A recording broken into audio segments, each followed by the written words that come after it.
She only meant to help. When Riley Hart, a young mechanic in a sleepy Oregon town, rushed outside and found a little boy in a wheelchair toppled on the ground, she had no idea her kindness would ripple far beyond that dusty garage. She fixed his chair for free. Thought that would be the end of it. But days later, a private jet landed just 10 minutes from her shop, and the boy's father, a powerful CEO, walked back into her life. What started with a broken wheelchair turned into a second chance at family, healing, and a kind of love she never believed she deserved. Before we dive into the story, comment below where you're watching from. Enjoy the story, everyone. The sun dipped low over the horizon, casting burnt orange streaks across the winding road that led into the quiet town of Willowridge, Oregon. Dust swirled in the golden haze as a glossy obsidian Bentley Mulsanne rolled to a hushed stop in front of an old, weathered garage with flaking paint and a time-worn sign that read Harper's Auto Works. Inside the wide-open bay, Riley Hart, a 30-year-old mechanic with streaks of oil on her sleeves and grit in her eyes, was working under the hood of an old pickup. Her chestnut hair was tied into a loose braid, and the scent of gasoline lingered around her like an aura. She hadn't heard the luxury car pull up until a loud clatter echoed from outside. She whipped around, eyes widening. Just feet from the door, a small wheelchair lay overturned on the gravel. A little boy sprawled beside it. "Hey, kid. You okay?" she called out, racing across the lot. The child, no older than 5, blinked up at her with big, startled gray-blue eyes. Dust streaked his cheeks, and his palms were scraped and red.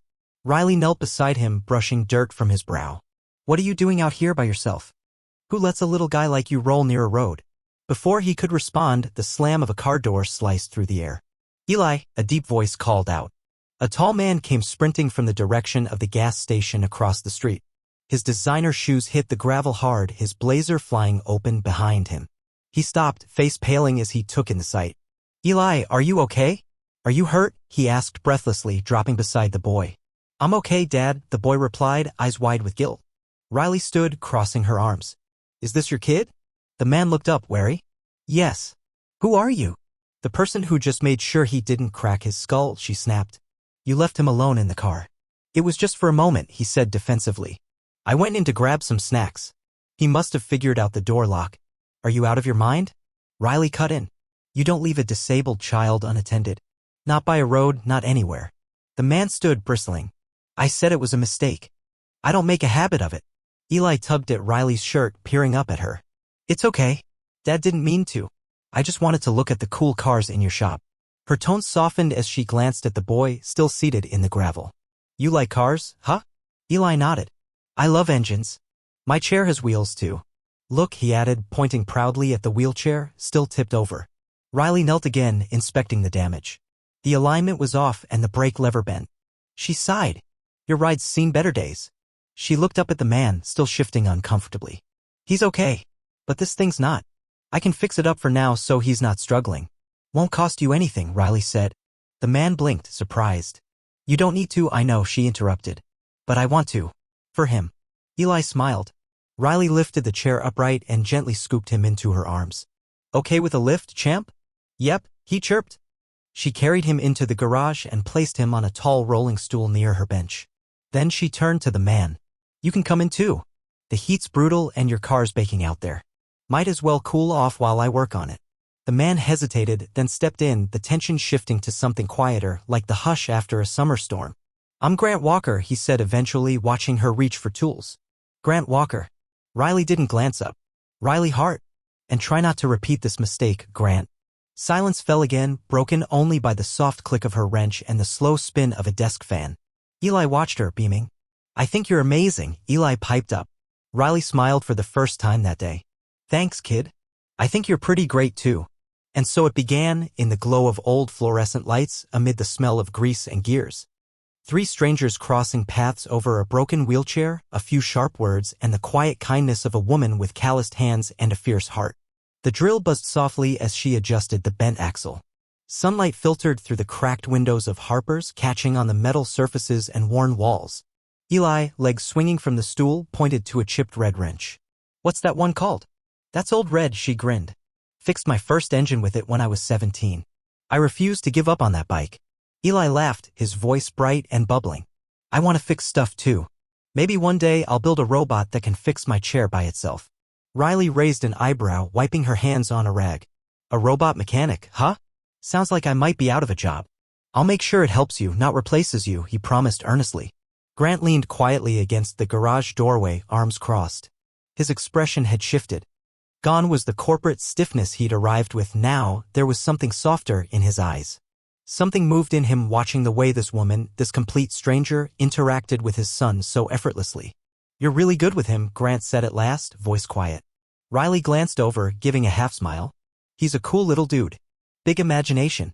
Eli reached into his hoodie's side pocket and pulled out a piece of folded paper, its edges slightly torn.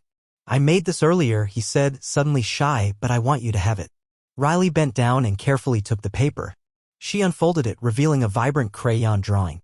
A girl with a wild brown braid, big green eyes, and golden hands stood among cogs and stars.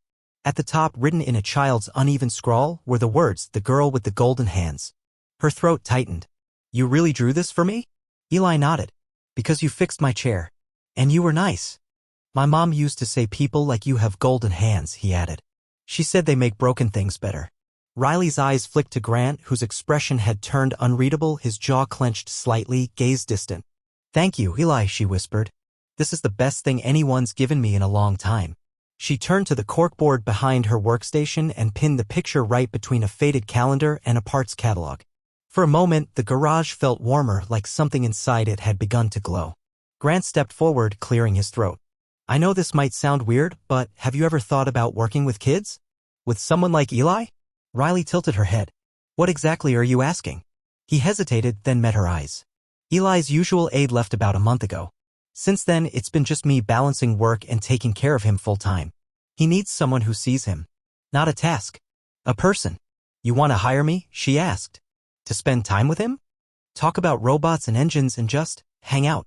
Grant nodded. You have a connection. I saw it. She leaned against the bench, arms folded. I'm a mechanic. I run this place on my own.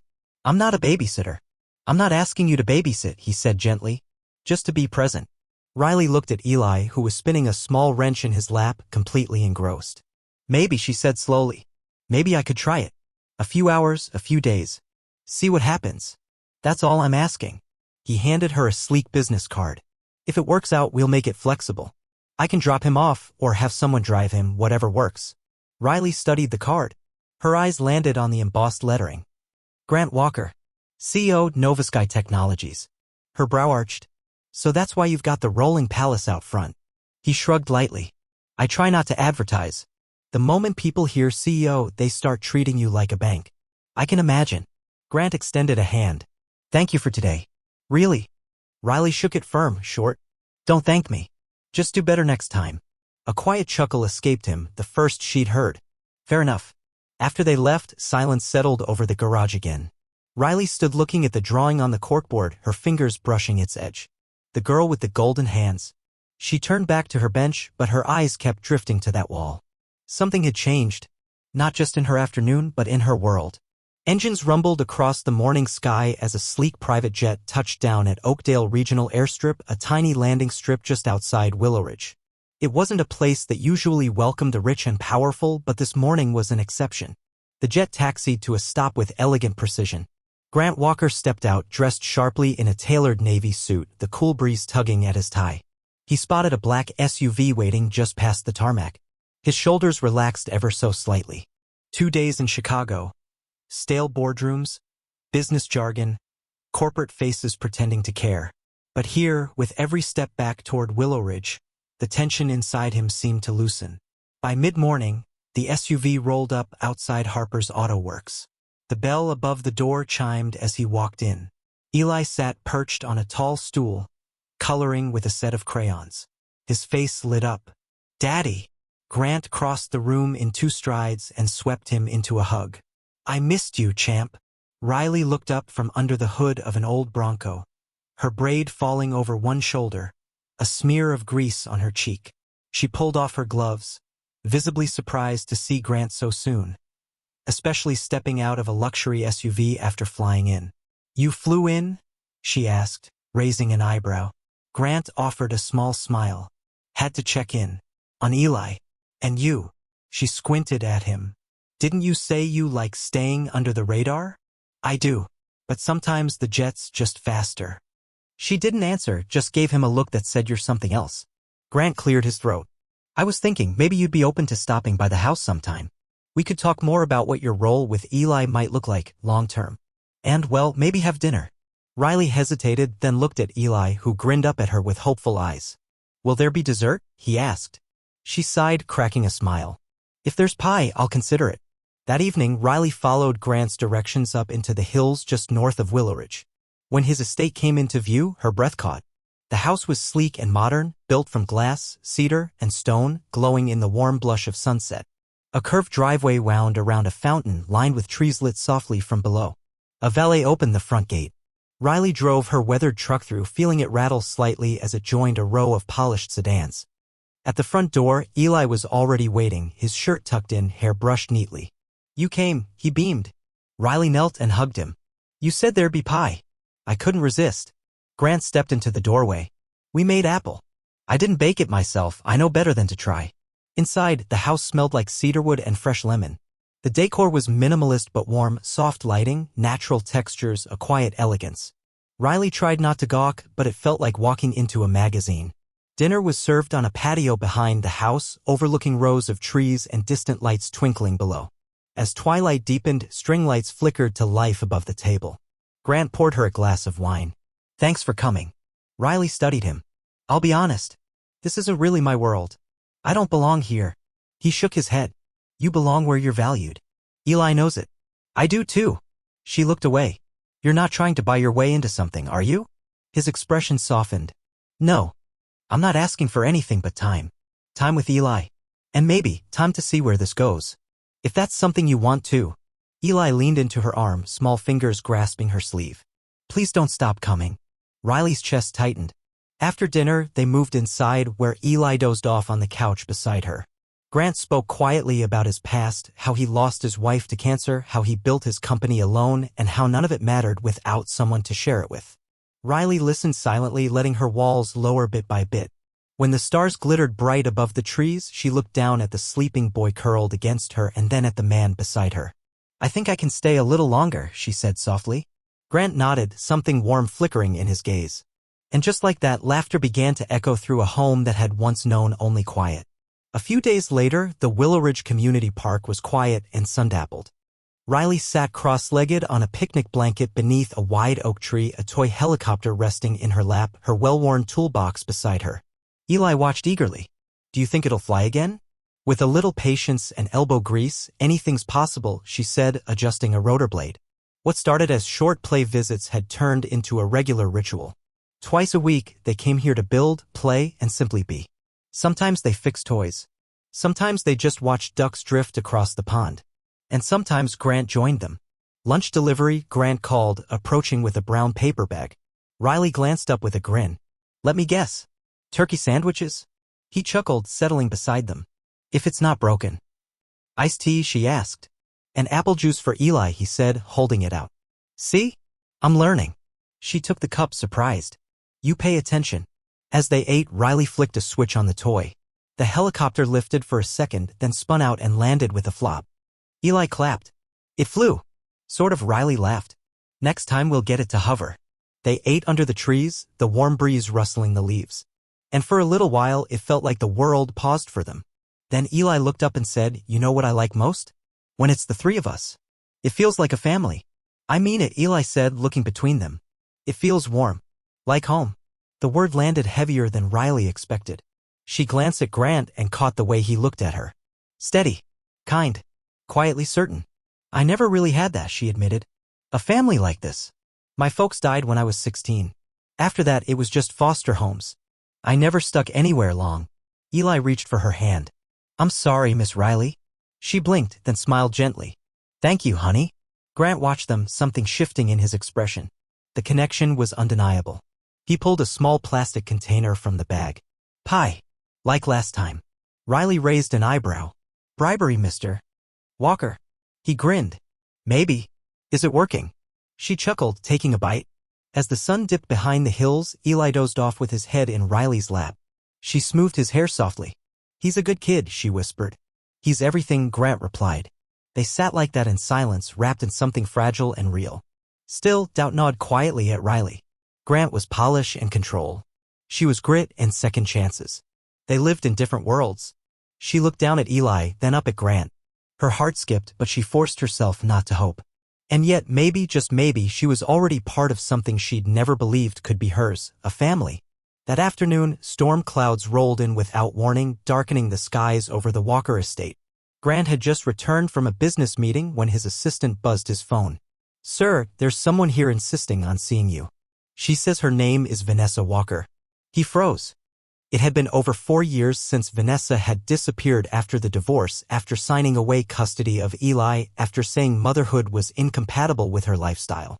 She hadn't called, hadn't sent a card, not even a text. "Let her in," Grant said tightly, his jaw clenching. Moments later, Vanessa strode into the living room like a fashion ad, heels sharp on the floor, designer trench coat, flawless makeup. Her scent, jasmine and something colder, hit the air before her words did. "Well, hello, darling," she purred, her gaze skimming the room like a predator casing prey. Grant didn't move. "Why are you here?" She smiled sweetly. "Is that any way to greet the mother of your child?" His voice dropped. "You gave up that title a long time ago." "I've changed," she said smoothly. "And I've been watching. You, that mechanic girl. Don't think I haven't noticed." His breath caught. "Riley." Vanessa's eyes narrowed. "Yes. Her. The one pretending to play house with my son." "She has a record," Grant, Vanessa said, voice silky and sharp. "Petty theft. Arrested when she was 20 for stealing tools from a hardware store." His face paled. Vanessa stepped closer. "Do you know what the press would do with that? A CEO letting an ex-con near his kid? You'd lose board votes overnight. And I," she smiled, "could file for full custody. Might be time." "You never wanted custody," Grant said coldly. "I didn't," she admitted, inspecting her manicured nails. "But now? Now it's convenient. Especially if it means removing her from the picture." The next day, Riley opened the roll-up door at Harper's Auto Works to find Vanessa standing there, arms crossed, heels sinking slightly into the gravel. "You must be Riley Hart," she said, her smile razor-thin. Riley wiped her hands on a rag, already wary. "And you are?" "I'm Vanessa Walker, Eli's mother." That stopped Riley cold. "I'm just here to offer a little advice," Vanessa continued. "You've had your fun playing small-town savior. But let's be clear, you don't belong in his life." Riley straightened. "Excuse me." "Oh, come on," Vanessa sneered. "You think Grant's going to settle down with a woman who works in a garage? You think my son should be raised by someone with a criminal record?" Riley's face went pale. "You don't know anything about me." "I know enough," Vanessa snapped. "One arrest. That's all it takes. You're not a mother figure, you're a liability." Riley didn't argue. She couldn't. The truth hurt more than any insult. That night, Grant appeared at the garage, breathless. "She found you." Riley nodded, sealing a small cardboard box with tape. Inside, Eli's toys, drawings, and a tiny red wrench he once called her lucky tool. "I'm giving them back," she said softly. "He should have them." "Riley, don't do this," Grant said, stepping closer. "She's bluffing. She wants control, but we can fight her." "She has the upper hand," Riley replied without looking at him. "I have a record. You have a reputation. Eli's the one in the middle. And he doesn't deserve to be pulled apart because of me. You're not the woman she's trying to paint you as." "But I was," Riley said quietly. "And if staying means she drags him into a courtroom and a custody war, I'd rather leave than let that happen." Grant's voice cracked. "Eli will miss you. I'll miss him more." She handed him the box, then took a step back, wiping her palms against her jeans. "Goodbye, Grant." She didn't watch him leave. She just locked the garage door and stood in the silence. That night, upstairs in her tiny apartment above Harper's Auto Works, Riley sat on the edge of her bed, the soft hum of passing cars the only sound. In her hands was the crumpled drawing. The girl with the golden hands. She traced the lines with her fingertips, tears dotting the page. "He deserves someone better," she whispered. "Someone clean." But as the wind picked up outside and the rain began to fall, a stubborn voice whispered from inside her chest. "Or maybe he just needed you." At the Walker estate, the once lively home was now cloaked in silence. Rain lashed the windows as wind howled across the hilltop. Grant paced the hallway outside Eli's bedroom, his phone in one hand, his nerves unraveling. The doctor had come and gone, but the diagnosis wasn't something medicine could fix. Eli was physically fine, no fever, no virus. But emotionally, he was shutting down. He refused to eat, wouldn't talk, just stared at the ceiling or cried until he drifted into uneasy sleep. Grant sat at his bedside, brushing damp curls from his forehead. "Come on, buddy," he whispered. "Just a few sips, please." Eli didn't respond. His small hand remained clenched around something. Grant noticed the paper only when it crinkled softly beneath Eli's grip. Gently, he eased it free. It was a note written in shaky, childlike letters. "If I can't have Miss Riley, then I don't want anything. I'll be sad forever. Eli." Grant's throat closed. His heart twisted. That was it. That was all he needed to know. He stood, grabbed his coat and keys, and headed for the door. The rain had turned into a storm, but he didn't care. The roads back to Willowridge's downtown were slick, the trees swaying violently. His headlights cut through the downpour as he sped down the winding hill, soaked to the skin but fueled by something stronger than fear. When he reached Harper's Auto Works, he didn't hesitate. He ran through the storm and pounded on the door. "Riley," he shouted. "Please. Open the door, it's Grant." There was a long pause. Then the garage door creaked open. Riley stood there barefoot, wearing an oversized hoodie, her braid loose, damp from sleep. Her eyes were puffy, confused, and scared. "Grant," she said, startled. "What a—" "It's Eli," he cut her off, his voice desperate. "He's not eating. Not talking. He's shutting down. He had a note. He said losing you would make him sad forever." Riley gasped, hand flying to her mouth. "I thought I was protecting him," she whispered. "I thought leaving was the right thing." "You are what's right," Grant said, stepping closer. "Please come home. For him. For us." They stood there in the open doorway, rain pouring down, thunder rumbling in the distance. Neither of them moved until she did. Riley stepped into his arms, and Grant held her like she might slip away again if he didn't hold tight enough. She buried her face in his shoulder, sobbing into the storm. "I'm coming back," she whispered. "I'm not leaving him again." Less than an hour later, Riley quietly stepped into Eli's dimly lit room. She knelt beside his bed and reached for his hand. "Hey, little guy," she murmured. Eli stirred. "Miss Riley." "I'm right here," she said, voice trembling. His tiny arms reached for her, and she gathered him into her lap, cradling him as his head tucked beneath her chin. Grant stood in the doorway, silent, watching color return to his son's cheeks for the first time in days. Riley looked up and met Grant's eyes. In that moment, something unspoken passed between them, something deep and unshakable. Their little world had fractured, but love, rough-edged and unwavering, had stitched it back together. And this time it would hold. The following days unfolded like a whirlwind Riley hadn't braced for. It started with a blurry photo, her stepping out of Grant's car, Eli asleep in her arms.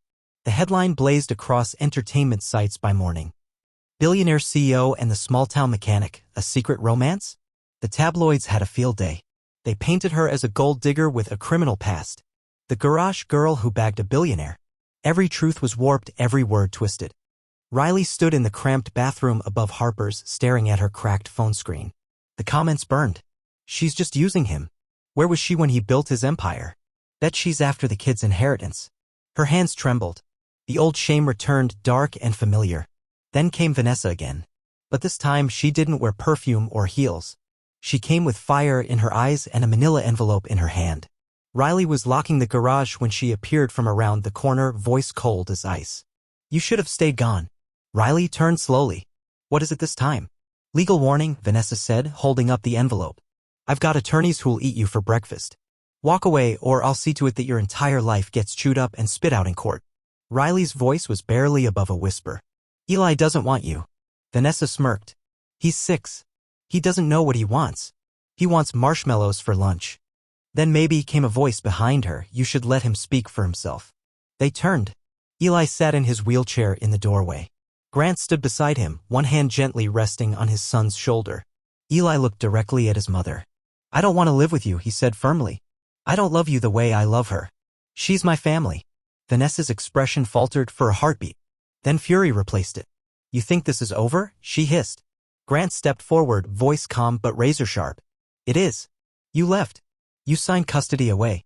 If you try anything now, we'll fight. And you'll lose." Vanessa stared for one final moment, then turned sharply and walked away for good. But even with her gone, the media storm didn't quiet. They twisted Eli's words, questioned Grant's judgment, and smeared Riley with every label they could find. That night, Riley sat on the porch of the garage, a duffel bag at her feet. Grant found her there, wind picking up around them, the air full of silence. "I can't do this," she said before he could speak. "I can handle being judged for my past. but I won't let them hurt Eli because of me. Grant crouched beside her, eyes burning with something fierce. Do you love him? She nodded. More than anything. And me. She inhaled sharply.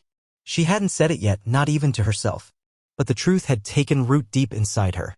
Yes, she whispered. I do. Grant reached for her hands. Then let me protect you. Let me protect us. The next morning, Grant Walker appeared live on national television. The talk show host leaned forward, eager for drama.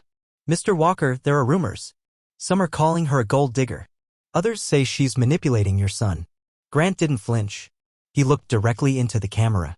Her name is Riley Hart. She's the woman who pulled my son out of the gravel and gave him his smile back. She's the reason he eats, laughs, and dreams again. He paused. She didn't chase me.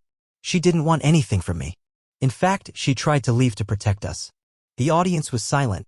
If you're looking for a headline, here it is, I love her. And I will spend the rest of my life proving she deserves every good thing this world has to offer. The studio went quiet. By sunset, the narrative had shifted. Messages of support flooded the network. Comments turned to praise. Even Vanessa's legal threats disappeared quietly. And back in Willowridge, in the tiny upstairs apartment, Riley watched the broadcast with silent tears streaming down her face. Not because of the words, but because for the first time ever, someone had stood up for her past and her heart. That night, Grant and Eli returned to Harper's Auto Works. Eli wheeled straight into Riley's arms and Grant followed, wrapping them both in a tight, quiet hug. We're not going anywhere, he whispered. And Riley, just this once, let herself believe that love, real, messy, unconditional love, wasn't something she had to fix. It was something she could finally keep.